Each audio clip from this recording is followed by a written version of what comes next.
Bismillah. Assalamualaikum warahmatullahi wabarakatuh. Alhamdulillah, hamdan katsira ala ni'amih alladhi an'amana wa iyyakum ila sabilil hidayah wa ta'ah wa la udwana illa ala zalimin wa la udwana illa ala kafirin. Alhamdulillah wassalatu wassalamu ala Rasulillah wa ala alihi wa sahbihi wa man walah amma ba'du. Baik, kita bersyukur kepada Allah Subhanahu wa taala di pagi hingga menjelang siang hari ini kita diizinkan Allah untuk melanjutkan kembali kajian kita Syarah Fadlil Islam, yang mana di kesempatan ini kita akan melanjutkan kajian rutin yang diselenggarakan oleh teman-teman dari Majelis Ta'lim Al-Fath, ya, Sekolah Gais. Kita sudah di pertemuan yang ke-8, tapi kita masih masuk di bab yang ke-7, ya, wujubid babu wujubid dukhuli fil islami kullihi wa tarki ma siwahu. Bab tentang wajibnya memasuki agama Islam secara totalitas, secara keseluruhan, dan meninggalkan selain Islam. Ya, nah ini yang di kanan adalah matan, terjemahan, ya, yang diterjemahkan oleh salah satu dari adik kelas kami, ya, di ITS, ya, eh, yang mana beliau banyak meluangkan waktunya untuk menerjemah buku-buku matan, ya, dan ini suatu hal yang patut diapresiasi. Jazahullahu khairan, ya. Namun juga sebagaimana manusia biasa, ya, pastinya kita semua mesti melakukan kekeliruan, ya. Karena nanti juga ada beberapa kekeliruan, terutama masalah terjemahan yang perlu untuk dikoreksi, ya.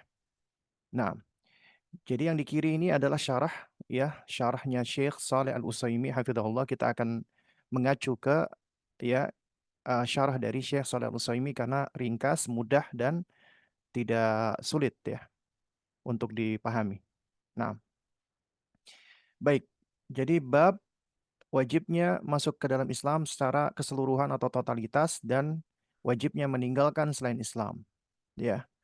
Baik, kita baca dulu keterangan dari Syekh Shalih Al-Utsaimin hafizahullah. Qala asy-syarihu wafaqahullah, ya, sang penjelas atau pensyarah risalah ini, semoga Allah memberikan taufik, berkata, maksudut tarjamati, ya, maksud dari judul bab ini adalah bayanu wujubid dukhuli fil islami kullihi, penjelasan wajibnya masuk ke dalam Islam secara totalitas, biltizami jami'i ahkamihi, dengan beriltizam atau konsisten dan komitmen berpegang dengan seluruh hukum-hukumnya, la ba'dhiha duna ba'd, ya, duna ba'dhin, bukan hanya berpegang pada sebagiannya namun meninggalkan yang lainnya atau sebagian yang lainnya. Ini maksud, ya, dari judul bab yang disebutkan oleh Syekh.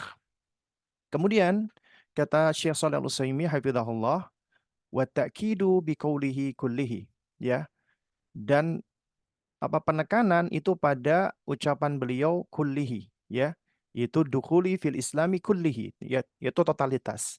Litafriqi baina hadhihi tarjamati wa tarjamati al-mutaqaddimah. Ya, kata kulihi di sini ini sebagai pembeda untuk membedakan antara judul bab ini dengan bab sebelumnya. Karena di sebelumnya kita sudah membahas tentang bab wujubil Islam, bab tentang wajibnya Islam. Ya, kalau yang sebelumnya bab tentang wajibnya Islam, sekarang kita membahas tentang bab tentang wajibnya masuk ke dalam Islam secara keseluruhan. Ya, yang menjadi pembeda sebagai penekan kata kullihi, yaitu totalitas. Kenapa? Fa inna tilka tarjamata fi dukhuli al-mujmal. Karena sesungguhnya di dalam judul bab, ya, yang sebelumnya itu adalah memasuki Islam secara global, secara mujmal, ya, secara global atau secara umum. Ya. Wa hadhihi tarjamatu fi dukhuli al-mufassal. Dan sementara judul bab yang kita bahas ini adalah masuk Islam secara terperinci. Ya, bisa dipahami, ya, bedanya, ya. Yang sebelumnya kan, sebelum kita bahas ini, bab yang ketujuh ini, yaitu bab ke-6, judulnya Babu Wujubil Islam. Bab wajibnya berislam, itu adalah maksudnya masuk Islam secara umum, secara ijmal, secara global. Sementara bab kita yang kita bahas ini masuk ke dalam Islam secara terperinci. Ya. Wa qauluhu rahimahullah, dan perkataan beliau ya, semoga Allah merahmati, yaitu Syekhul Islam Muhammad bin Abdul Wahhab rahimahullah, wa tarki ma siwahu, dan wajibnya meninggalkan selain Islam, ya. Hiya fi ma'nal jumlatil ula, dan ini sebenarnya memiliki makna yang sama dengan ya frase yang pertama, yaitu ad-dukhulu fil islami kullih, ya. Jadi sebenarnya maknanya sama dengan ya ad-dukhulu fil islami kullihi, ya, makna asalnya sama, wa tarki ma siwahu, artinya meninggalkan yang lainnya. Karena ini merupakan konsekuensi dari logika berbahasa. Wajib masuk Islam secara keseluruhan dan wajib untuk meninggalkan selain Islam. Karena siapa yang masuk Islam secara keseluruhan, mesti dia harus meninggalkan apa yang di luar dari Islam. Ya. Nah, makanya dikatakan hiya fi ma'nal jumlatil ula. Dia memiliki makna yang serupa dengan frasa yang pertama tadi. Kenapa? Li'annal abda la yadkhulu fihi hatta yatruka ma siwahu. Karena seorang hamba tidak bisa masuk ke dalam Islam sampai dia meninggalkan selain Islam. Enggak mungkin dicampur aduk. Enggak mungkin sebagian Islam, sebagian tidak. Makanya totalitas, ya, kulluhu itu artinya semuanya. Ya, Islam, masuk Islam atau bukan Islam. Udah, cuman ada dua pilihan itu saja. Ya, lakinnal lakinnal musannifa jama'a bainahuma. Ya, akan tetapi penulis ya rahimahullah yaitu menggabungkan kedua frasa ini, ya. Li'annal ula fil ittisafi wat tahliyah. Karena frasa yang pertama ini adalah berbicara tentang pensifatan dan apa namanya at-tahliyah, yaitu penetapan, ya. Jadi sebenarnya ini maknanya secara latar belakangnya adalah apa penghiasan, tapi maksudnya adalah apa namanya penetapan. Karena ada konsep nanti ya di dalam agama kita itu at-takhliyah wa tahliyah itu sama dengan at-tasfiyah wa tarbiyah, ya. Wa tsaniyatu fit tarki wa takhliyah. Sementara yang kedua adalah di dalam ya masalah meninggalkan dan mengosongkan. Takhliyah artinya mengosongkan. Ini konsekuensi dari kalimat tauhid la ilaha illallah, ya. Karena sebagaimana kita tahu ya, kalimat tauhid itu dia ada yang namanya nafyun wa isbat. Dari kata la ilaha illallah, ini nafyun. Ya, nafyun artinya menafikan atau meniadakan. Ya, dan ini menunjukkan apa? Menunjukkan takhliyah. Takhliyah, ya, itu sebagaimana disebutkan ini oleh Syekh, yaitu takhliyah itu artinya mengosongkan. Jadi mengosongkan ya semua hal yang dapat memalingkan dari Allah. Ya, sementara ilallah itu artinya adalah isbat, yang menetapkan, ya, menetapkan. Nah, ini juga disebut dengan tahliyah. Ya, tahliyah. Yaitu apa? Yaitu apa namanya? Yang menetapkan, ya, mengisi lah ibaratnya seperti itu ya. Jadi setelah dikosongkan diisi. Artinya kita kosongkan dari kesyirikan dan kemudian kita isi dengan tauhid.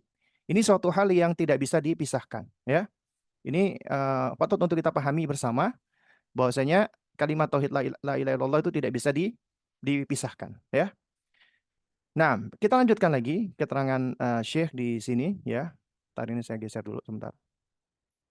Ini saya hapus saja biar nggak itu. Baik, kemudian kita lanjutkan, ya.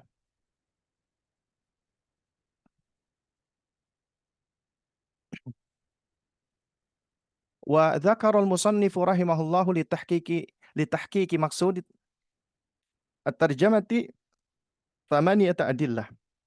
Kemudian penulis menyebutkan ya rahimahullah untuk apa namanya? Untuk eh, apa namanya? Merealisasikan maksud dari judul bab ini ada 8 dalil, ya. Nah, ini matannya, ini disebutkan 8 dalil. Dalil yang pertama, qauluhu ta'ala, firman Allah Subhanahu wa taala, ya ayyuhalladzina amanu udkhulu fis silmi kafah. Wahai orang-orang yang beriman, masuklah kalian ke dalam agama ini secara keseluruhan, secara totalitas, ya. Ya. Kemudian kita baca yang kiri, ya, syarah dari Syekh Al-Utsaimin, wa dilalatuhu ala maqsudit ya, wa dilalatuhu ala maqsudit tarjamati. Ya, dan yang menjadi apa petunjuk atas tujuan dari tarjamah atau judul bab adalah fil amri biddukhuli fis silmi, yaitu tentang perintah untuk masuk ke dalam Islam, masuk ke dalam agama. wahwal Islam. Jadi masuk ke dalam agama ya, yaitu maksudnya masuk ke dalam Islam, wal amru lil ijab. Sementara perintah di sini menunjukkan kewajiban. Karena Allah menyebutkan dengan kata perintah, udkhulu. Udkhulu itu kata perintah, masuklah. Nah, sementara perintah itu dalam kaidah ya, jadi apa namanya? Al-amru yufidul wujub. Jadi wal amru lil ijab. Ya perintah itu menunjukkan kewajiban. Berarti wajib untuk masuk ke dalam Islam secara totalitas. Wa ta'kidu biqaulihi, dan sebagai penekannya adalah firman Allah kata kafatan. Ya kata kafatan yaitu secara totalitas ya. Yatadhammanu tarka ma siwahu. Yang mengandung makna kalau kata totalitas ini berarti harus meninggalkan selain Islam.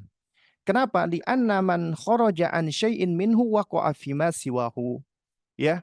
Karena sesungguhnya siapa yang keluar dari sesuatu maka dia akan memasuki ya fi masiwahu, yaitu dia akan memasuki selainnya. Ya, dia akan artinya siapa yang keluar dari sesuatu maka dia apa namanya? Waqa'a fi masiwahu.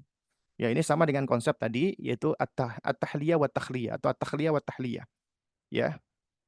Nah, jadi itu makna yang apa penjelasan yang pertama. Dengan ringkas kata, ini ayat ini menunjukkan wajibnya untuk masuk Islam secara totalitas, ya. Sebagaimana judul bab yang disebutkan oleh Syekh tentang Fadlul Islam. Kemudian dalil yang kedua, ya. Wa dalilu tsani qauluhu ta'ala. Dalil yang kedua firman Allah Subhanahu wa taala, "Alam tara ilal ladzina yaz'umuna annahum amanu bima unzila ilaika wa ma unzila min qablik." Ya. Apakah kamu tidak memperhatikan orang-orang yang mengaku dirinya telah beriman kepada apa yang diturunkan kepadamu wahai Muhammad dan kepada apa yang diturunkan kepada sebelum kamu, ya. Nah, kemudian kata Syekh, ya, wa dilalatuhu ala maqsudi tarjamati fi tamamiha. Dan yang menunjukkan tentang maksud dari judul bab ini adalah ya lanjutan dari ayat ini, yaitu sambungan dari ayat ini. Karena Syekh itu di dalam matannya memotong ya. Kenapa? Karena eh, beliau menuliskan risalah ini itu kepada orang-orang yang umumnya sudah hafal ya apa Al-Qur'an ya. Sehingga kalau cuman berhenti di sini ya, apakah kamu tidak memperhatikan orang-orang yang mengaku dirinya beriman kepada apa yang diturunkan kepadamu dan kepada yang diturunkan sebelum kamu? Ini sebenarnya cuman sampai sini ya. Nah, karena yang menjadi syahid di sini menjadi apa namanya? eh alasan maksud dari apa? Dari judul bab adalah ketika disempurnakan apa lanjutannya? Ini yuriduna ayyatahakamu ila tauguti, yaitu mereka ingin berhukum kepada tagut. Ya, tagut itu adalah ya kullu ma ubida siwallah. Segala sesuatu yang disembah selain Allah wa huwa radin, dan dia ridho. Artinya segala sesuatu yang disembah dan dia ridho itu tagut. Jadi kalau tidak ridho maka tidak tagut, bukan tagut. Makanya kita nggak boleh mengatakan Nabi Isa alaihissalam itu tagut ya. Karena beliau tidak ridho, beliau disembah. Ya, jadi mereka mengaku beriman kepada Allah, ya, beriman kepada apa yang diturunkan kepada Nabi dan apa yang diturunkan dari sebelum Nabi, kitab-kitab suci sebelum Nabi, tapi ternyata mereka berhukum dengan hukum tagut, ya. Waqad umiru ayyakfuru bihi, padahal mereka diperintahkan untuk kufur kepada tagut. Ya, kufur kepada tagut. Makanya kaum muslimin itu mukmin kepada Allah, kufur kepada tagut. Ya, kufur kepada tagut. Ya. Jadi apa namanya? Makanya dikatakan ya, apa namanya? Wa may yu wa may yu'minu billahi wa yakfur bitaghut. Siapa yang beriman kepada Allah dan kufur kepada tagut. Juga ini kalimat yang diajarkan oleh cicitnya Sayyidina Ali radhiyallahu taala anhu ya kepada anaknya, yaitu ditalkin dengan kul, katakanlah wahai anakku, amantu billah wa kafartu bitaghut. Aku beriman kepada Allah dan aku kufur kepada tagut. Jadi kita orang-orang beriman itu juga kafir, tapi kafir kepada tagut. Beriman kepada Allah, kafir kepada tagut. Karenanya tidak bisa dicampur beriman kepada Allah dan beriman kepada tagut, yaitu sesembahan selain Allah. Itu nggak bisa. Cuman ada dua. Siapa yang beriman kepada Allah, mesti harus kufur kepada tagut. Dan siapa yang beriman kepada tagut, dia mesti kufur kepada Allah. Cuman ada dua kemungkinan itu, ya. Kemudian kata Syekh, fa inna Allah subhanahu wa ta'ala ajiba mustankiran min fi'lil munafiqin az-za'imina annahum amanu biha unzila ala Muhammadin sallallahu alaihi wasallam wa ma unzila ala al-anbiya'i min qabli. Sesungguhnya Allah subhanahu wa ta'ala itu heran, ya, yaitu heran dalam bentuk apa pengingkaran atas apa yang dilakukan oleh orang-orang munafik yang mereka mengaku mereka beriman dengan apa yang diturunkan kepada Nabi Muhammad SAW dan apa yang diturunkan kepada nabi-nabi sebelum beliau sallallahu alaihi wasallam, ya. Fawabbahahumullahu ala iradatihim tahakuma ila taghuti, dan Allah memburukkan, menjelekkan, ya, keinginan mereka untuk berhukum, berhakim, bertahakum kepada taghut. Ma'a annahu amarahum bil kufri bihi, ya, padahal Allah memerintahkan mereka untuk kufur kepada taghut. Wala yatahaqqaqul kufru bihi illa bitarkihi. Maka, ya, karena itu tidak bisa terrealisasi apa kekufuran kepada taghut kecuali dengan meninggalkan taghut. Jadi yang namanya kufur kepada taghut nggak bisa termanifestasi, nggak bisa muncul kalau tidak kufur kepada, kalau tidak meninggalkan taghut maksudnya. Makanya dikatakan oleh Syekh, wa idza taraku taghuta fa'amanu billah. Apabila mereka meninggalkan taghut, maka mereka beriman kepada Allah. Sebaliknya, apabila mereka beriman kepada Allah, mereka meninggalkan taghut. Ya, kana dukhuluhum fil Islam kamilan, ya. Karena masuknya mereka ke dalam Islam itu harus secara kamilah, secara keseluruhan, totalitas. Fayadkhuluna fihi kullihi wa yatrukuna ma siwahu. Maka mereka wajib masuk pada Islam secara totalitas dan meninggalkan selain daripada Islam. Fadzalika yastalzimu wujubad dukhuli fil Islami kullihi. Karena itulah, ya, ini udah merupakan konsekuensi wajibnya masuk ke dalam Islam secara totalitas. Li'anna tahaqquqal iman, ya, li'anna tahaqquq al-imani bihi la yakunu illa biltizamihi kullihi wa tarki ma siwahu. Karena sesungguhnya, ya, implementasi dari keimanan atau realisasi dari keimanan yaitu iman kepada Islam atau apa namanya? Iman kepada Allah Subhanahu wa taala tidak mungkin bisa direalisasikan kecuali dengan berpegang kepada Islam secara keseluruhan dan meninggalkan selain Islam. Ya, jadi ini dalil yang menunjukkan tentang judul apa yang disebutkan oleh Syekh, yaitu wujubu, ya, ad-dukhulil Islam kullihi wa tarki ma siwahu, ya. Nah, kemudian dalil ketiga, ya, wa dalilu tsalitsu. Dalil ketiga, qauluhu ta'ala, firman Allah, innal ladzina farraqu dinahum wa kanu syi'an lasta minhum fi syai'in. Ya, sesungguhnya orang-orang yang memecah belah agamanya, kemudian mereka pun terkelompok-kelompok atau terpecah belah menjadi beberapa golongan, maka tidak ada sedikit pun tanggung jawabmu terhadap mereka, ya. Nah, sebenarnya matannya sampai sini, ya. Ini terjemahannya enggak, maksudnya kalau kita lihat dari teksnya itu hanya sampai sini. Nah, jadi ini dalil ketiga atas wajibnya masuk Islam secara totalitas.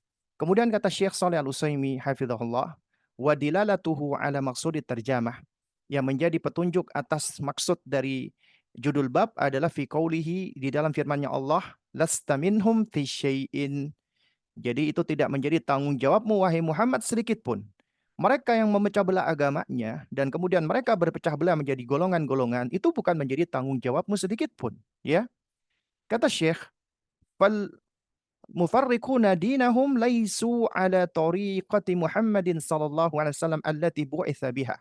Makanya orang-orang yang memecah belah agamanya, berkelompok-kelompok, bersekte-sekte, bergolongan-golongan, maka mereka tidak berada di atas jalannya Nabi Muhammad sallallahu alaihi wasallam yang mana Nabi diutus, ya, dengannya, yaitu dengan jalan, yaitu jalannya Nabi sallallahu alaihi wasallam. Wa huwa bari'um mimman kana kadzalika. Ya, wa huwa bari'un mimman kana kadzalika, dan beliau berlepas diri dari, ya, orang-orang yang seperti ini, yaitu yang berpecah belah seperti ini. Wa fi'luhu muharramun, dan perbuatan itu adalah haram. Wala yaslamul 'abdu min tafriqid din illa bidukhuli fihi kullihi wa tarki ma siwahu. Dan seorang hamba tidak akan selamat dari berpecah belah di dalam agama atau apa namanya? golong-golongan di dalam agama kecuali dengan cara masuk ke dalam Islam secara totalitas dan meninggalkan cara-cara selain Islam. Makanya semua yang menyebabkan Islam itu terpecah belah itu tidak lepas dari pertama kesyirikan. Kesyirikan itu adalah penyebab berpecah belahnya. Kenapa? Karena ketika umat Islam itu, ya maksud saya ketika manusia diciptakan Allah, Allah udah tanamkan fitrah berada di atas tauhid. Tauhid itu adalah yang menyatukan mereka. Karena mereka semua punya misi yang sama beribadah kepada Allah. Tapi ketika syaitan memalingkan mereka dari fitrahnya sehingga tauhidnya rusak, kemudian mereka menjadikan sesembahan-sembahan selain Allah, maka hati mereka bergantung dengan banyaknya Tuhan-Tuhan atau sesembahan-sesembahan yang mereka sembah sehingga akhirnya mereka menjadi bergolong-golongan dan berpecah belah. Kemudian yang menyebabkan menjadi perpecah belahan yang kedua adalah bid'ah. Kenapa? Karena beragama, beribadah tidak sesuai dengan tuntunan Nabi. Akhirnya mereka membuat tuntunan-tuntunan lain selain tuntunan Nabi, sehingga banyak tuntunan yang menyelisih tuntunan Nabi. Akhirnya mereka pun berpecah belah. Kemudian yang ketiga adalah hawa nafsu, mengikuti hawa nafsu. Ya, baik itu yang mengajak kepada dunia, popularitas, wanita, dan lain sebagainya. Ya, jadi ini yang akan memecah belah mereka. Seperti contoh dalam urusan dunia saja, manusia bisa berpecah belah. Dalam urusan yang tampak remeh deh, seperti misalnya urusan gadget gawai. Yang satu pakai merek Samsung, yang satu pakai merek iPhone. Kadang-kadang yang pakai iPhone itu muncul sifat fanatiknya. Kullu hizbin bima ladaihim farihun. Setiap kelompok merasa bangga dengan apa yang mereka miliki. Oh, bagusan iPhone ya. Lo pakai Android, Android itu jelek dan lain sebagainya. Akhirnya yang pakai Android pun nggak mau kalah ya. Apa namanya menjelek-jelekkan iPhone dan user iPhone. Ya, bahkan sama-sama Android beda merek nih, yang satu Xiaomi, yang satu Huawei, yang satu ini juga saling apa namanya membela gadgetnya masing-masing. Gara-gara gadget aja bisa berpecah belah gitu loh. Ya, apalagi dalam masalah agama gitu. Ya. Kemudian kata Syekh Shalih Al-Utsaimin wal muradu bi tafriqiddin, dan yang dimaksud dengan apa namanya memecah belah agama adalah ta'zimu ba'dhihi wattikhaduhu syi'aran, yaitu mereka mengagungkan ya sebagian dari agama dan kemudian menjadikan sebagian dari agama itu sebagai syiar mereka, tapi wahajru ghairihi min ahkamil Islam.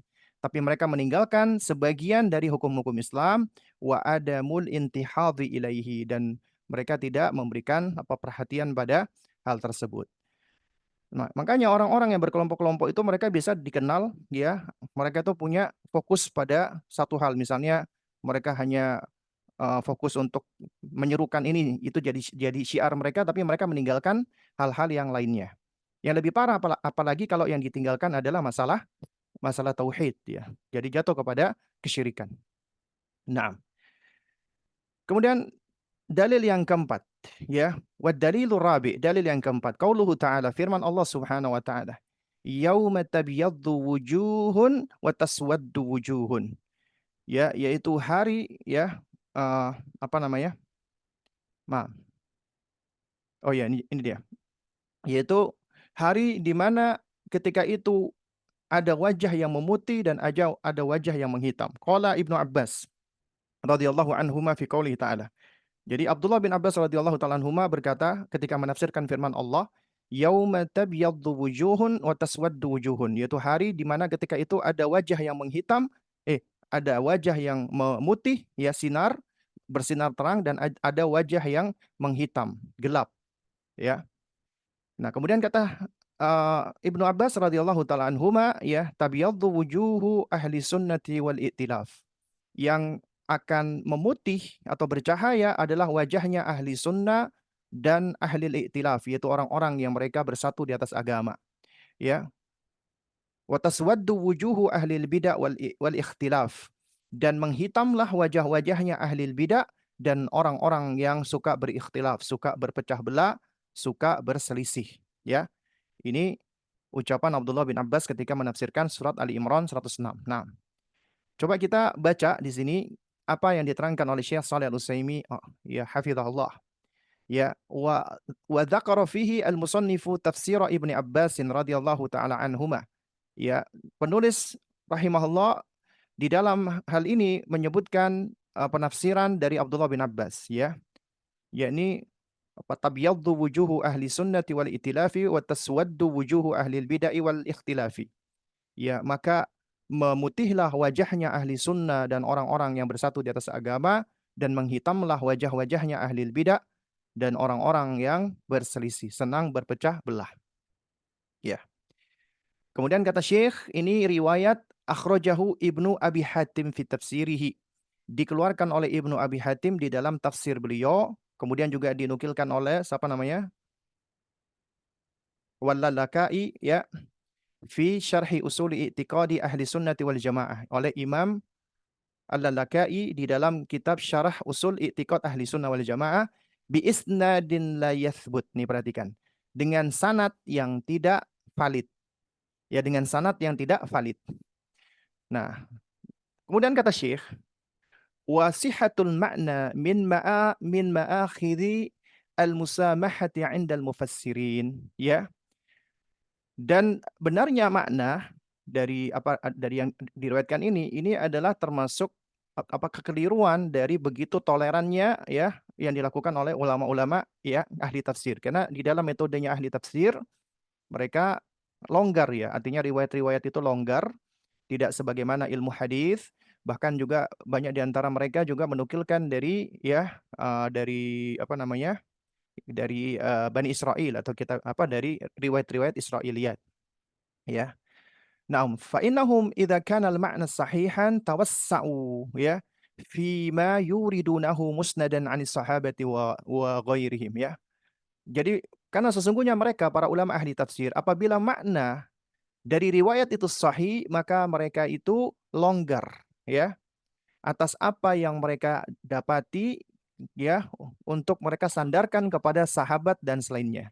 Jadi artinya mereka punya kelonggaran meskipun itu dhaif riwayatnya, tapi karena maknanya benar, jadi mereka longgar untuk menyandarkan kepada sahabat Nabi ridwanullah alaihim ajmain. Nah, ini kata Syekh, ini termasuk ma'akhidh, yaitu kekeliruan ya dari sebagian ulama ahli tafsir. Dan ketika mengatakan seperti ini bukan artinya mencela ya. Itu kadang-kadang ada heran saya orang-orang ketika ada keterangan dari para ulama sebagai bentuk bab ilmiah ya untuk menjelaskan ya bahwasanya tidak ada satupun ulama yang maksum kecuali Rasulullah SAW, manusia satu-satunya yang maksum. Selain beliau mesti akan ada kesalahan. Nah, ketika kesalahan itu dikritisi dalam rangka untuk di apa yang maksudnya dijelaskan itu sebagai bagian dari amanat ilmiah, maka dikatakan ya menjelek-jelekkan ulama. Padahal tidak. Bahkan ini termasuk menjaga agama, menjaga kemuliaan agama dan termasuk juga bagian dari menghormati ulama itu sendiri yang jatuh kepada kesalahan.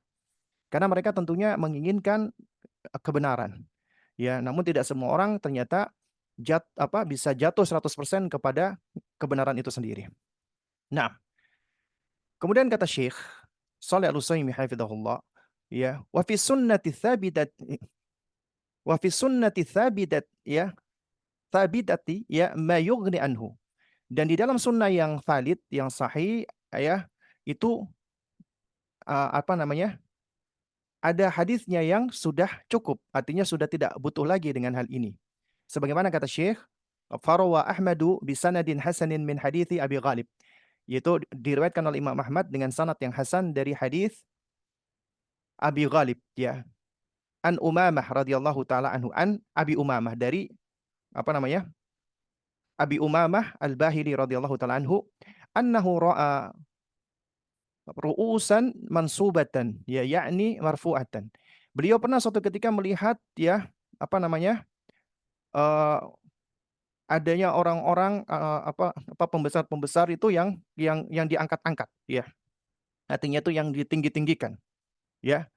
Ala daraji masjid Dimashq. Ya, yaitu mereka berada di loteng di Masjid Damaskus ya. Atau juga bisa bermakna secara penalat terlek ya, beliau melihat ada kepala-kepala yang diangkat ya.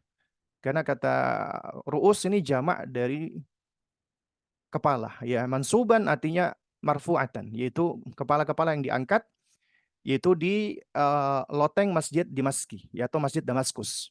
Faqala, maka ya sahabat Abu Umamah Al-Bahili radhiyallahu taala anhu, beliau berkata kepada muridnya yang bernama siapa? Abu Ghalib, yaitu berarti termasuk ulama tabi'in. Kilabun nar, kilabun nar. anjing neraka. Syarru qatla tahta adimis sama. Mereka adalah seburuk-buruk ya onggokan mayat maksud saya ya yang berada di bawah kolong langit. Nah, ini ucapan ya Abu Umamah Al-Bahili ketika melihat mereka ini. Dikatakan kilabun nar, syarru qatla tahta adimis sama. Mereka itu anjing neraka. Seburu-buru ya bangkai di bawah kolong langit. Wa khairu qatilin man qataluhu. Dan sebaik-baik orang yang membunuh adalah yang membunuh mereka, yaitu orang-orang Khawarij ya, maksudnya ini. Thumma qara'a qaulahu ta'ala. Kemudian Abu Umamah Al-Bahili radhiyallahu ta'ala anhu beliau membaca firman Allah, yauma tabyaddu wujuhun wa taswaddu wujuhun. Hari ketika itu memutihlah wajah-wajah dan menghitamlah wajah-wajah. Faqala lahu Abu Ghalib, maka muridnya yang bernama apa? Abu Ghalib berkata kepada Abu Umamah sahabat Nabi, As-sami'tahu minan Nabi sallallahu alaihi wasallam, apakah engkau mendengarkan perkataanmu ini yang engkau sampaikan ini dari Nabi sallallahu alaihi wasallam? Faqala Abu Umamah radhiyallahu ta'ala anhu, ya maka Abu Umamah radhiyallahu ta'ala anhu menjawab, "Lau lam asma'hu illa marratan aw marrataini aw thalathan aw arba'an aw khamsan aw sittan aw sab'an lamma haddathtukumuhu." Ya, kalau aku nggak mendengarkan ini bukan hanya sekali, dua kali, tiga kali, empat kali, lima kali, enam kali, atau tujuh kali, maka aku nggak akan menyampaikan ini kepada kalian. Ya, makanya kata Syekh, fahuwa min masmu'ihi anin Nabi SAW marrat kathira. Jadi apa yang beliau dengarkan ini dari Nabi SAW dan itu berulang-ulang kali. Bukan cuma sekali, dua kali, tiga kali, empat kali, lima kali, enam kali, tujuh kali kata Syekh. Itu kata apa? Abu Umamah. Tapi berulang-ulang kali. Artinya ini adalah hadis yang marfu, ya.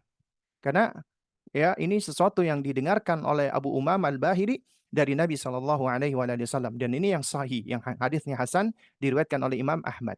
Nah, kemudian kata Syekh Shalih Al-Utsaimin hafizahullah, wa fihi qira'atun Nabi Shallallahu Alaihi Wasallam al-ayat al-madhkurah yauma tabyaddu wujuhun wa taswaddu wujuhun, ya. Nah, di dalam riwayat ini itu ada bacaan Nabi SAW yaitu ayat yang disebutkan tadi, ya, hari di mana ketika itu bersinarlah atau memutihlah sebagian wajah dan menghitamlah sebagian wajah, ya, muwafaqatan lil halil lati dzakaraha fi sinfin min syarri ahli bidah.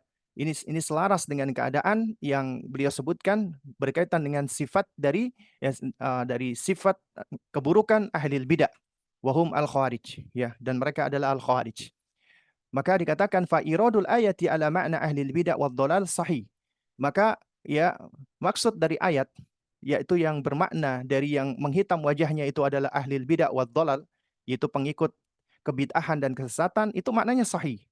Lil hadits madzkur, ya sebagaimana hadis yang disebutkan ini yang diriwayatkan oleh Imam Ahmad yang sahih, yang hasan maksud saya.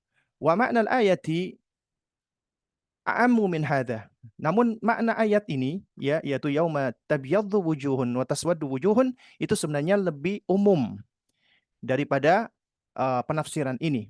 Fa innaha tatanawalu ibyadha wujuhi ahli iman.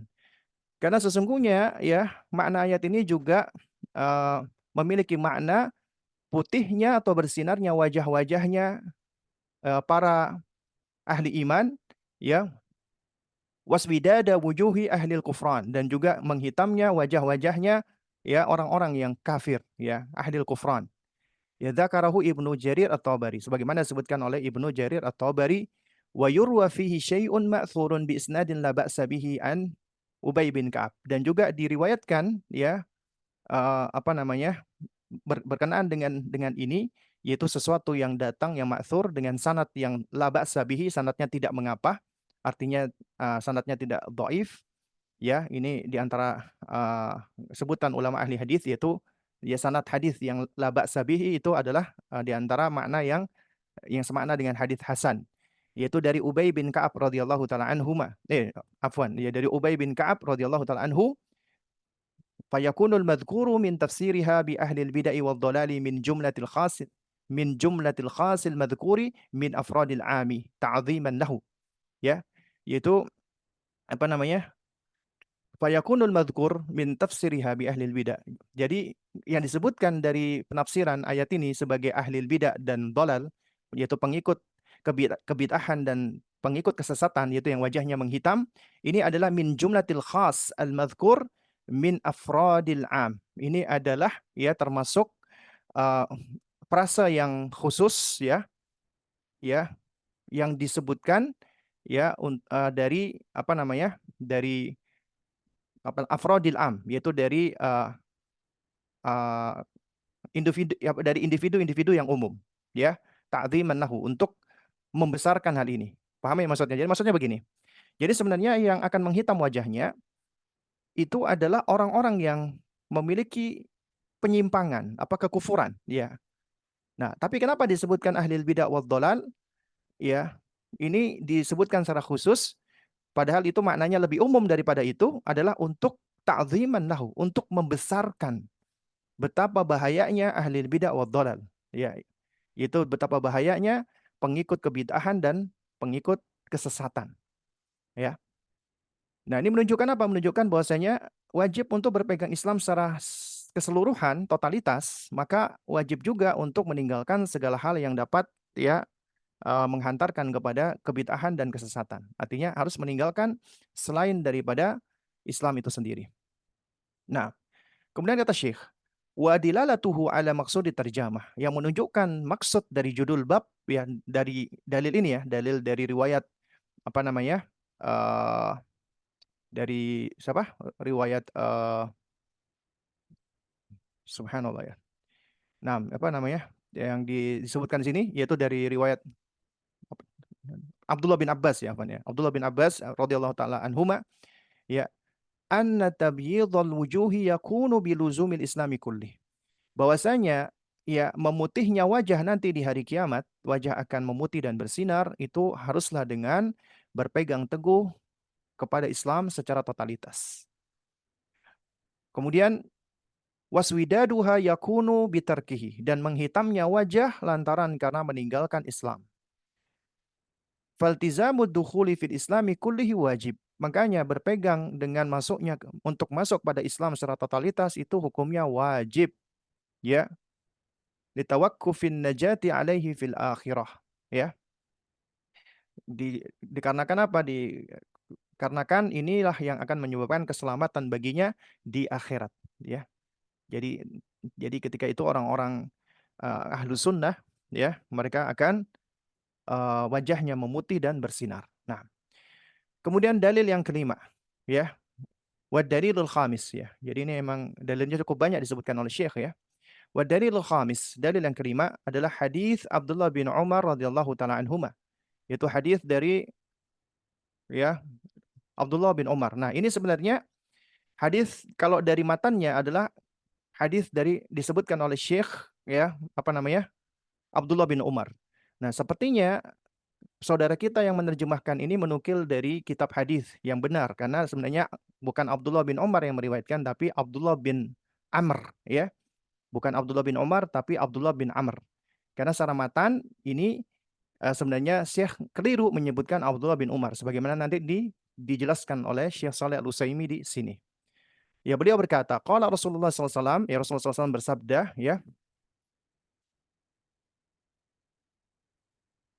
la ya'tiyanna ala ummati ma ata ala bani Israila hadwan na'li bin na'li.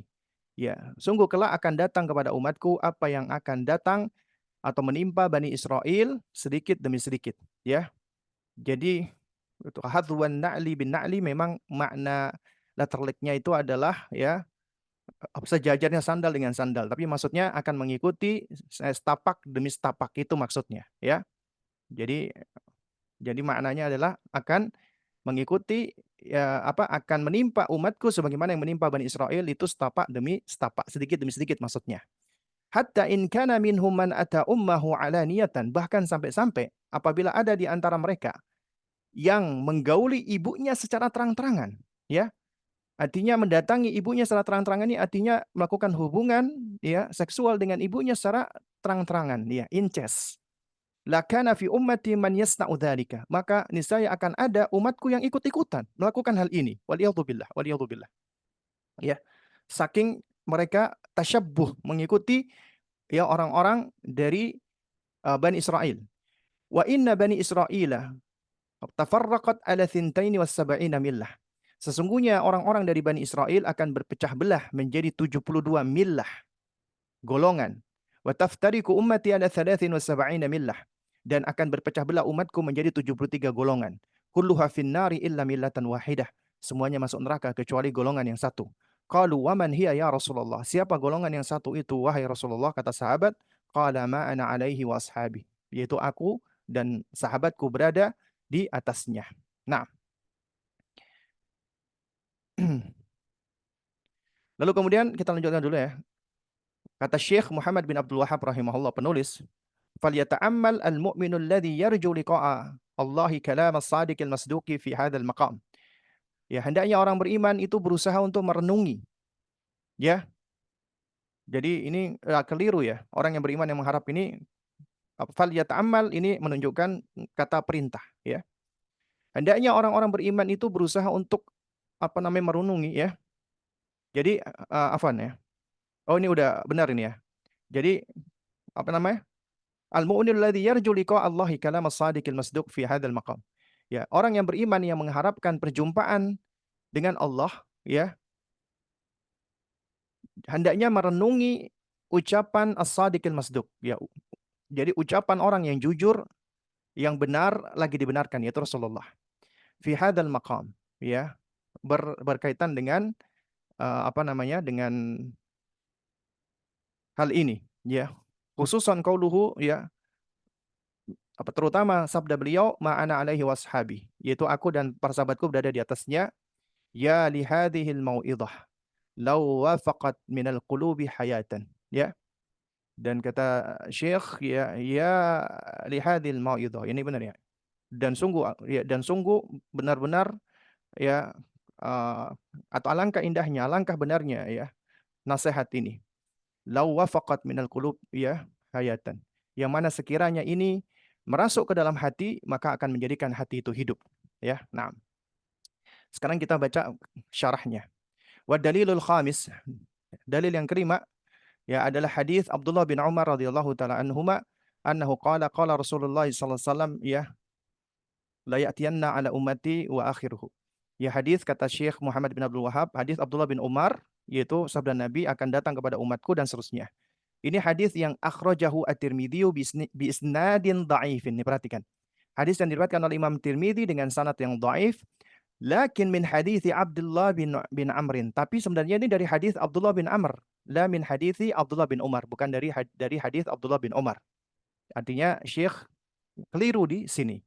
Ketika menyebutkan, ya ini bukan sebagai Abdullah bin Amr, tapi Abdullah bin Umar. Ya, artinya Syekhul Islam Muhammad bin Abdul Wahab rahimahullah, beliau adalah manusia biasa, beliau juga ternyata bisa keliru. Ya, dan dibenarkan. Dan ini suatu hal yang sifatnya manusiawi sekali. Wa fi ma'nahu dunal jumlatil akhirah hadithun yurwa inda Tabrani fil Mu'jamil Kabir.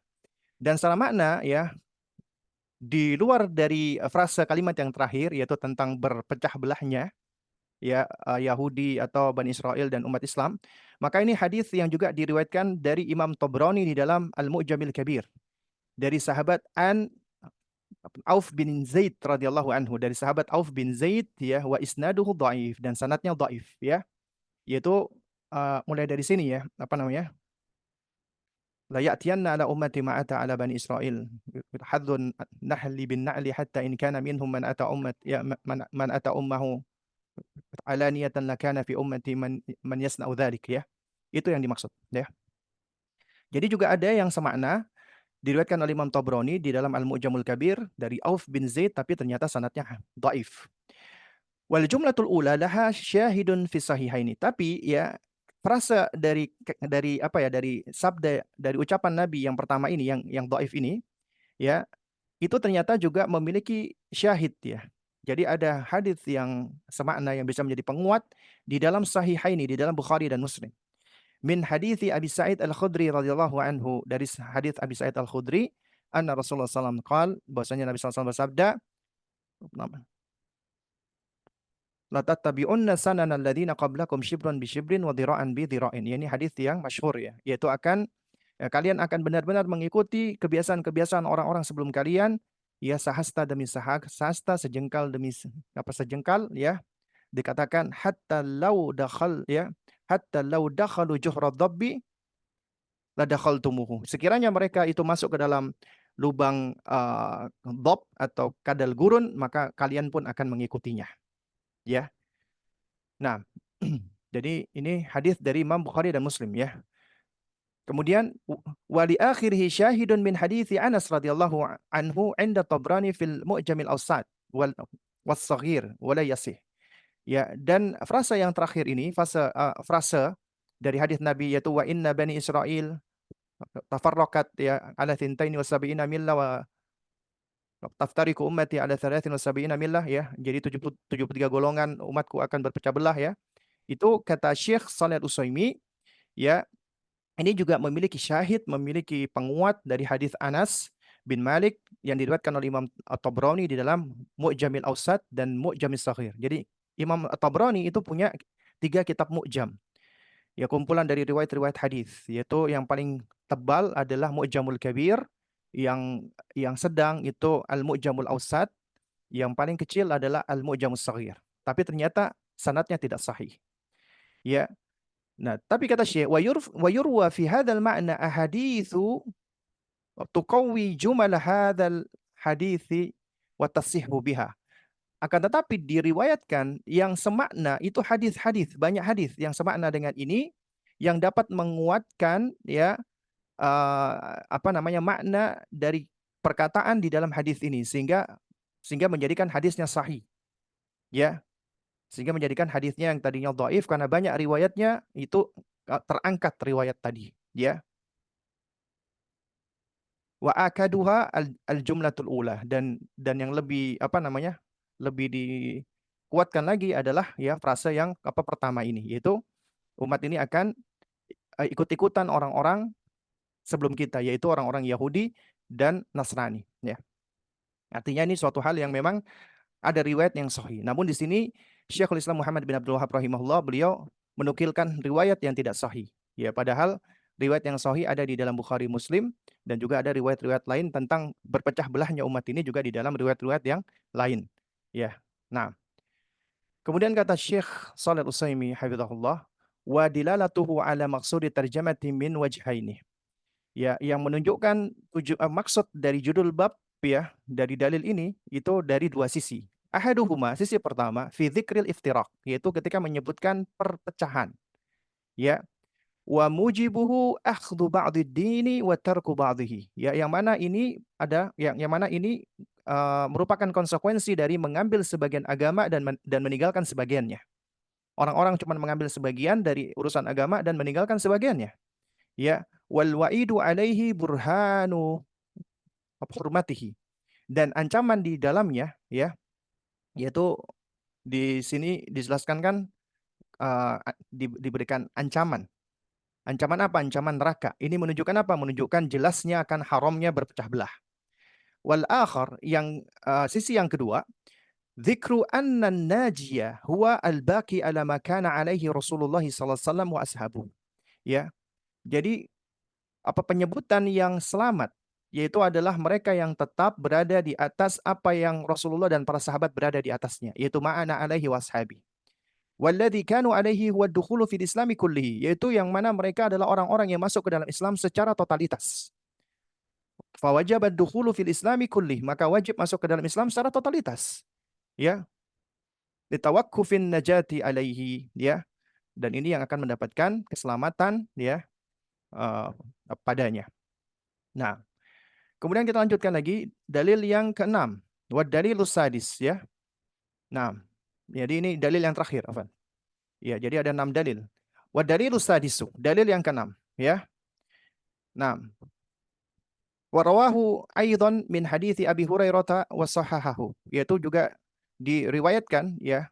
Yani beliau maksudnya rawahu yaitu maksudnya At-Tirmidzi ya, karena beliau menukilkan di sini dari At-Tirmidzi ya, juga dari hadis ya Abi Hurairah wasahahahu, dan Imam Tirmidzi mensahihkannya ya. Lakin laisa fihi dzikrun nar, akan tetapi di dalamnya tidak disebutkan tentang penyebutan ancaman neraka. Wa huwa fi hadithi Muawiyah 'inda Ahmad wa Abi Dawud. Ya, dan juga yang serupa itu ada di dalam hadis yang diriwayatkan oleh Muawiyah yang dikeluarkan oleh Imam Ahmad dan juga dikeluarkan oleh Abu Dawud. Wa fihi, dan di dalam riwayat itu berbunyi, wa innahu sayakhruju min ummati aqwamun. Ya, sesungguhnya akan keluar ya sekelompok dari umatku. Akan ada segolongan kaum dari umatku, tajaro bihim tilkal ahwa. Ya, yang akan menjalar kepada mereka ya hawa nafsunya. Kama yatajarul kalabu. Ini apa nih, ada kesalahan ini, bukan al kalbu li sahibi tapi al kalabu. Ya, bukan al kalbu tapi al kalabu. Kama yatajarul kalabu li sahibihi. Sebagaimana ya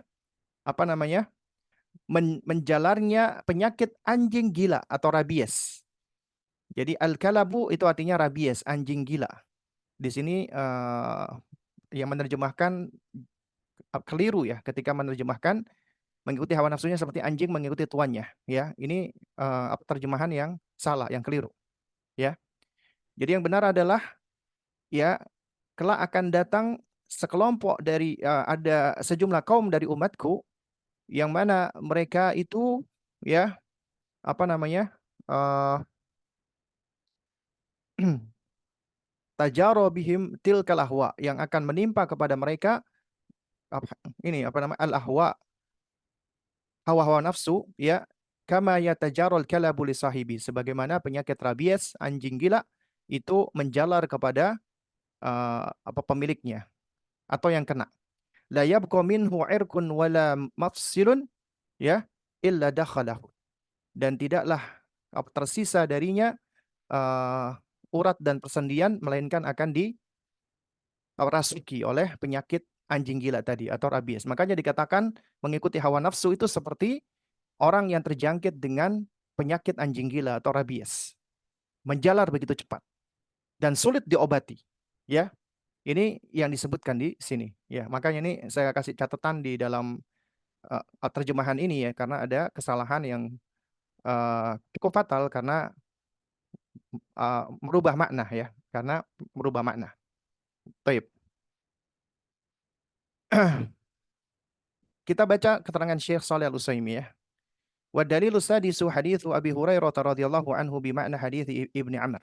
Dalil yang keenam adalah hadis Abu Hurairah yang semakna dengan hadis ya Abdullah bin Amr sebelumnya. Wa lafdhuhu, dan lafaz yang dimaksud di sini adalah apa? Iftaraqatil yahudu ala ihda awi ithnataini wa sab'ina firqah. Ya, yaitu Yahudi akan berpecah belah menjadi 71 atau menjadi 71 atau 72 golongan. Ya, akhrajahu ashab sunan, diriwayatkan oleh para penulis kitab sunan, siwa An-Nasai, kecuali ya Imam An-Nasai. Ya, Sunan Tirmidzi, Abu Dawud dan seterusnya, tapi yang tidak meriwayatkan adalah Imam Nasai. Wa isnaduhu hasan, sanatnya hasan, wa lafdhuhu atammu fi bayani adadil firaqi.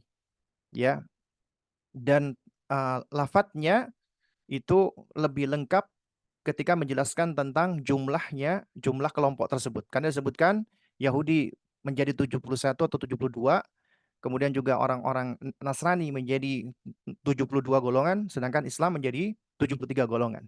Ya.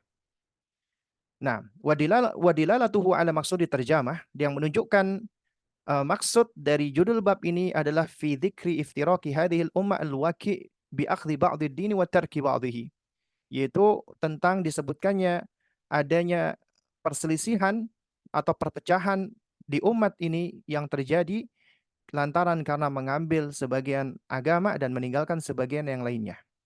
Fa innahum lamma kanu kadzalika tafarraqu. Ya. Nah, hal ini dikarenakan mereka apa? Dikarenakan seperti inilah mereka akhirnya berpecah belah.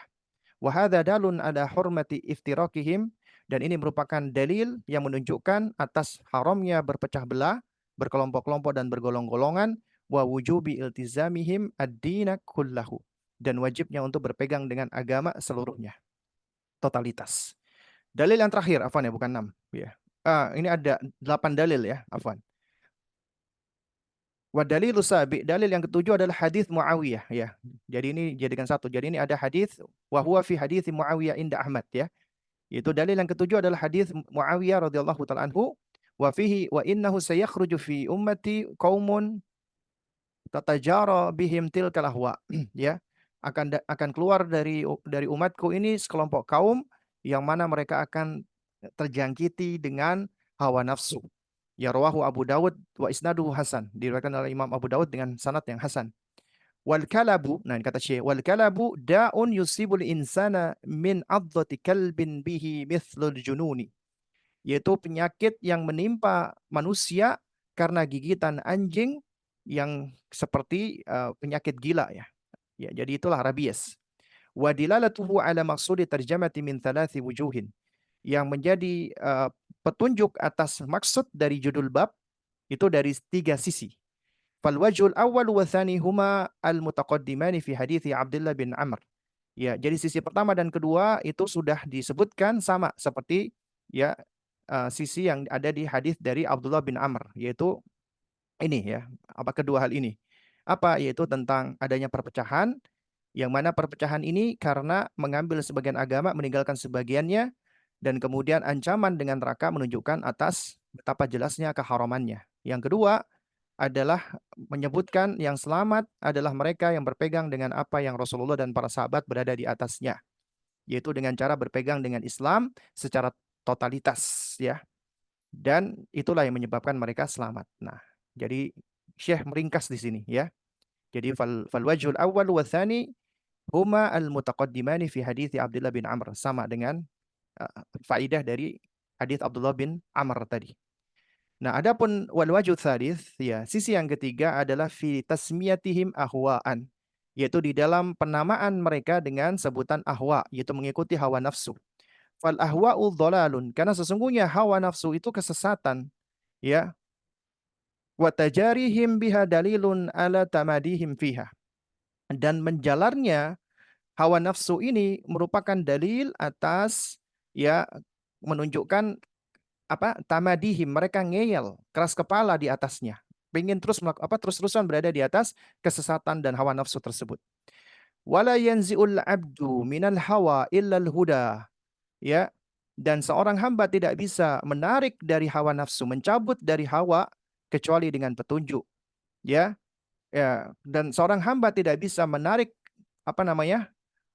Hawa nafsunya kepada petunjuk illa bidukhuli fil islami kulli, kecuali dengan masuk Islam kepada eh, secara totalitas ya. Jadi seorang nggak bisa ya mencabut hawa nafsunya menuju kepada huda petunjuk kecuali dengan masuk Islam secara totalitas.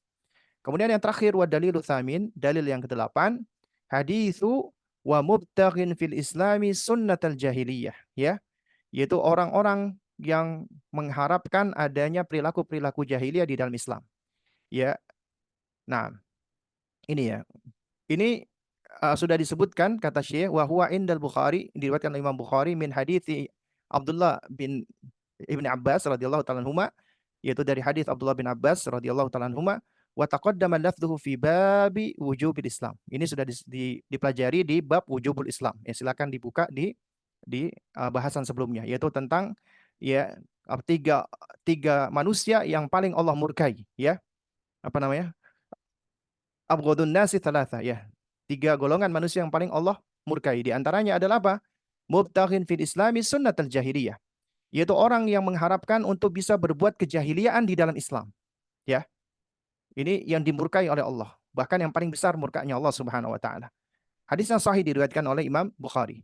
Wa dilalatuhu ala maksudi terjamah, dan yang menjadi petunjuk atas maksud dari judul bab dengan dalil ini adalah anna man ibtagha fil islami sunnatal jahiliyah fa innahu yatruku ba'dahu. Sesungguhnya siapa yang mengharapkan di dalam Islam itu ada perilaku-perilaku jahiliyah, maka sesungguhnya dia meninggalkan sebagian dari Islam. Wala yaslamul abdu min sunanil jahiliyah illa biltizamil islami kullihi.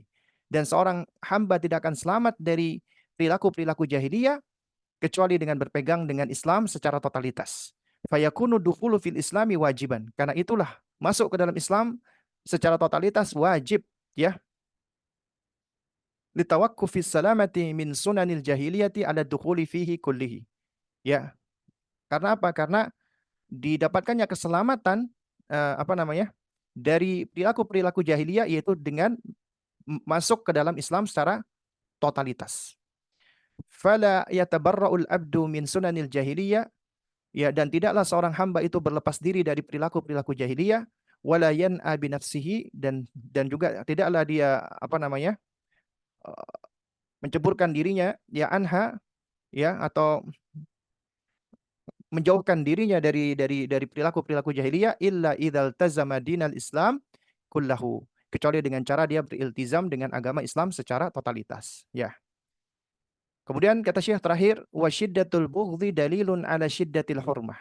Dan ya, begitu besarnya kemurkaan ya Allah, karena Allah murka. Dikatakan apa? Abghadun nasi.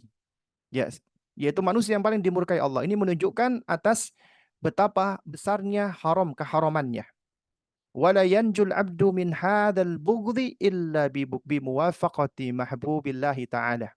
Dan seorang hamba tidak akan selamat dari kemurkaan ini kecuali dengan berusaha menyelaraskan dirinya, menyesuaikan dirinya ya dengan apa yang dicintai Allah. Wa huwa dukhulu fil islami kulli, yaitu dengan masuk ke dalam Islam secara totalitas. Faman dakhala fil islami kullihi ahabbahullahu subhanahu wa ta'ala. Karena siapa yang masuk ke dalam Islam secara keseluruhan, maka Allah pun akan mencintai dirinya. Ya wallahu taala alam bisawab, ya. Jadi inilah yang dijelaskan oleh Syekh Shalih Al-Utsaimin hafizahullahu taala dari uh, kitab Fadlul Islam yang diterangkan oleh Syekh Shalih Al-Utsaimin hafizahullahu taala.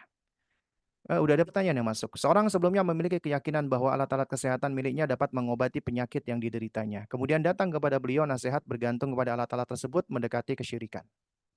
Yang seharusnya dilakukan beliau memperbaiki niat dengan meminta kesembuhan kepada Allah Ta'ala dan tetap memakai alat-alat tersebut atau mengenyahkan alat-alat tersebut. Tergantung, ya. Karena ada dua macam atau ada dua jenis, ya. Karena alat ini kan sebab. Pertama adalah sebab, ya, syar'i, yang kedua sebab kauni. Ya, sebab syar'i dan sebab kauni. Sebab syar'i itu seperti misalnya ruqyah syar'iyah, ya. Kita baca-baca Al-Qur'an atau kita doa dan lain sebagainya, itu sebab syar'i, ya. Dan siapa yang melakukan suatu sebab dikait-kaitkan dengan agama, dikatakan dengan syar'i tapi tidak ada dalilnya, tidak ada tuntunannya baik secara ijmal atau mufassal, maka itu bukan sebab syar'i, itu sebab bid'ai. Jadi sebab syar'i adalah ya memang itu kaitannya dengan syariat, syar'i. Kedua, sebab kauni. Sebab kauni pun juga terpilah-pilah lagi. Yang pertama sebab kauni yang memang itu merupakan sebab yang terbuktikan. Ya, artinya memang ada riset, penelitian, observasi, pengalaman dan yang semisalnya. Contoh misalnya, ya, manusia sakit perut. Kemudian dari hasil yang paling sederhana misalnya eksperimen. Ada orang dia minum madu, sakit perutnya ternyata sembuh. Alhamdulillah. Ya, berarti dari pengalaman itu menunjukkan madu dapat mengobati sakit perut. Atau misalnya ada orang sakit panas, demam, ya. Kemudian dia masak jahe dan lain sebagainya, kemudian diminumkan dan kemudian panasnya turun. Berarti secara pengalaman ya itu bermanfaat, punya khasiat, yaitu secara pengalaman atau secara riset, penelitian, observasi. Dan ini alhamdulillah suatu hal yang sudah maju saat ini, yakni di mana manusia Allah karuniakan kemampuan untuk bisa melakukan riset ilmiah. Mereka meneliti mulai dari kandungan-kandungan herbal, kemudian diekstrak dan kemudian bisa menjadi obat-obatan. Yang dikatakan obat-obatan kimia sejatinya itu adalah diambil dari alam, ya. Karena itu diekstrak melalui proses ekstrak, proses kimiawi dan yang semisalnya. Ya, nah, karena itulah kita jangan terlalu a priori dan antipati dengan obat-obatan kimia, ya, atau kita fanatik dengan obat-obatan herbal, ya. Karena tetap yang namanya herbal tetap harus ada risetnya, tetap harus ada aturan-aturan minumnya. Kemudian juga obat-obatan kimiawi juga sama, ya, itu juga tentunya ada efek samping yang juga perlu kita perhatikan. Makanya kita perlu untuk berkonsultasi dengan orang yang ahli, dalam hal ini dokter.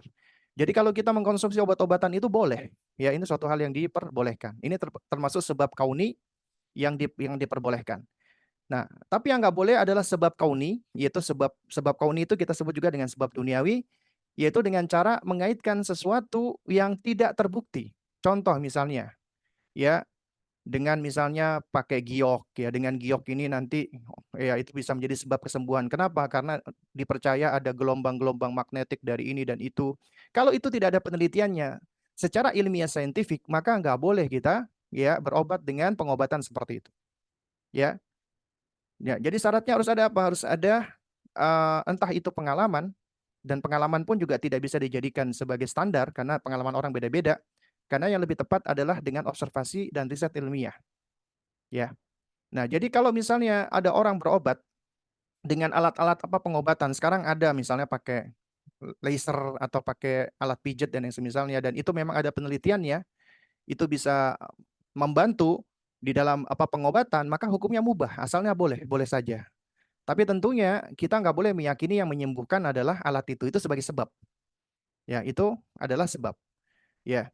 Nah, tapi kalau misalnya itu benda-benda yang nggak jelas, kayak batu, giok, seperti jimat atau yang semisalnya, atau pakai liontin, yang memang secara penelitian itu tidak ada tidak terbuktikan itu cuman sebagai apa namanya entah itu sebagai pseudoscience ya sains palsu atau klaim-klaim belaka maka kita nggak boleh pertama meyakini bisa jatuh kepada kesyirikan atau mempergunakan tanpa keyakinan cuman sebagai ikhtiar itu juga berarti mengambil sebab yang keliru juga bisa jatuh kepada jalan menuju kepada kesyirikan ya. Nah, karena itu ini saya nggak bisa menjawab secara spesifik. Kenapa? Karena cuma disebutkan di sini alat-alat kesehatan. Ya, alat kesehatan seperti apa gitu kan? Kalau memang itu terbukti ada ini ya, ada bukti-bukti saintifik yang memang ilmiah, maka boleh. Tapi kalau itu cuma sekedar kayak apa? Kayak jimat-jimat ya, udah apa seperti jimat ya, entah itu liontin, giok atau dengan yang semisalnya, maka ini suatu hal yang tidak di apa perbolehkan. Ya, seperti misalnya diyakini gelang kesehatan, ya. Nah, jadi kalau orang meyakini ada gelang-gelang kesehatan cuma sekedar dengan gelang ini aku sehat, itu maka nggak boleh, ya. Kecuali kalau misalnya di gelang itu memang ya ada penelitian karena dia ada kandungan magnetnya. Magnetnya ini memang secara penelitian itu bisa melancarkan darah dan itu pun juga tidak artinya mengobati semua bentuk penyakit gitu kan. Nah, atau gelang kesehatan seperti smartwatch misalnya atau smartband, cuman untuk bisa bisa ngukur detak jantung, kemudian ngukur apa? Ngukur kadar oksigen darah dan seterusnya. Maka ini juga suatu hal yang boleh-boleh aja dan ini bukan termasuk alat apa pengobatan tapi cuman kesehatan saja. Ya, nah, wallahu a'lam bishawab ya. Intinya kalau itu memang tidak ada bukti-bukti secara ilmiah, saintifik, maka hendaknya dihilangkan, dibuang. Ya. Kemudian pertanyaan kedua, setiap manusia terlahir di atas fitrah. Bagaimana kita bisa membantu mengembalikan fitrah tauhid seseorang yang berusia 50 atau 60 tahun, ya? Nah, ya tentunya yang bisa mengembalikan adalah Allah Subhanahu wa taala, ya. Kita nggak bisa mengembalikan, kita cuma bisa berusaha untuk mendakwai dan mengajak. Ya mudah-mudahan ya apabila fitrahnya orang tersebut memang rusak, ya mudah-mudahan bisa kembali baik. Yaitu kita lakukan dengan cara apa? Dengan cara kita berdoa kepada Allah Subhanahu wa taala, ya. Kita banyak melakukan uh, apa namanya mengajak orang tersebut, dia orang tua tersebut dengan cara yang baik, dengan cara yang hikmah, dengan mendakwai. Ya, adapun selebihnya ya kita serahkan kepada Allah Subhanahu wa taala. Nah, mungkin ini ya yang bisa saya sampaikan karena semua pertanyaan sudah dijawab ya. Barakallahu fik ya. Kita cukupkan sampai di sini ya. Mudah-mudahan apa yang disampaikan ini dapat memberikan manfaat untuk kita semua dan terus eh, apa namanya? me- menyemangati kita ya untuk terus belajar terutama tentang perkara-perkara yang paling fundamental yaitu akidah ya. Karena ini adalah modal pertama kita sebagai manusia untuk dapat selamat di dunia dan di akhirat. Dan kita juga memohon kepada Allah agar Allah berikan kita kesehatan, kesempatan, kekuatan untuk bisa bersua insya Allah dengan bulan yang istimewa yang beberapa hari lagi akan bersua dengan kita biidznillahi taala dan kita mohon kepada Allah agar Allah ya mudahkan semua urusan kita ya wa aqulu qauli hadza wa astaghfirullah li wa lakum ya. Kita tutup dengan kafaratul majelis. Subhanakallahumma wa bihamdik asyhadu an la ilaha illa anta astaghfiruka wa atubu ilaik. Assalamualaikum warahmatullahi wabarakatuh.